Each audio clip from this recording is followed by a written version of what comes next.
বারে সবার দেখছি কত কত আবদার আবেদন আপনার কাছে, কেবল আমার নেই। আপনার কাছে শুধু আমারই কোনো কিছু চাওয়া পাওয়ার ছিল না দেখছি। বেশ তো, যা চেয়েছি তা দেবেন না বলে কত রঙ্গ কৌশল করে পালালেন। একটা পাপমুক্ত জীবন, একটি বন্দিত্বের প্রায়শ্চিত্ত, অসম্ভব আবদার রেখে সবার থেকে আলাদা হলাম।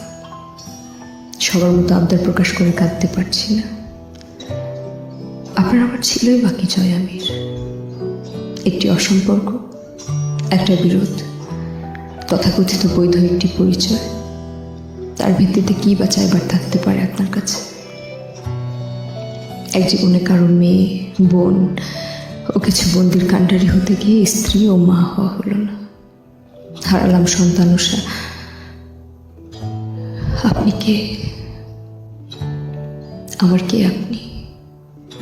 স্বামী হবার যোগ্যতা কি আছে আপনার? একজন আমজাদ আলী প্রামাণিকের মতো পুরুষ আমি চেয়েছিলাম আপনার স্থলে। এলেন আপনি। এলেন যখন জীবনটা গুছিয়ে নিলে হতো। আমার তো বাপ নেই। 3 কবুল পড়ার পর কি আপনার কর্তব্য ছিল না আমার এক জীবন কাঁধে বলে দেবার? অথচ আপনি আমার রূহ অবধি পুড়িয়ে ছাই করেছেন দিনের পর দিন। জয়ামির, আপনি আমায় দেখেছেন কখনো? যে মেয়েটা একটু একটু করে নারী জীবনের সমস্ত শখ আহ্লাদের গলা কেটে কিছু প্রাণ বাঁচাতে আপনার সাথে লড়াই করে গেছে। শেষে না সে প্রাণগুলো বেঁচেছে আর না সে নিজে। আমার বয়স কত? 24। বুড়ো হয়ে গেছি? বলুন না। আপনি আমার এমন এক বৈধ পুরুষ যে হয় যাবে কারাবাসে, নয়তো নরকবাসে, আর এই দুটোর কোথাও না গেলে অবাধ পাপাচারে। অথচ আপনি জয়ামিন না হলে আমার একটা জীবন হতো, একটা সংসার হতো, আমার সন্তান আমার গর্ভে থাকতো, একজন স্ত্রী ও মা আমি হতাম।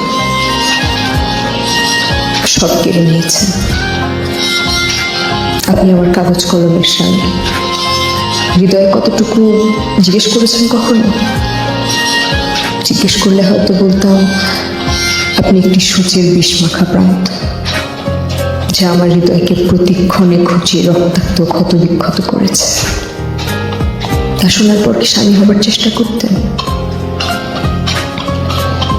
এত হিসেব গর্বে রেখে বর্বর শুয়ে থাকা পাপী পুরুষ, আপনি আমার স্বামী নন, আপনি আমার আসামি। দুর্ভাগ্যবশত আমার সন্তানের বাপ। এই বিরোধ মিটল না। আখিরাতে দেখা হলে এই বিরোধের খাতা আমি আবার খুলব। ততদিন মুলতুবি রইল।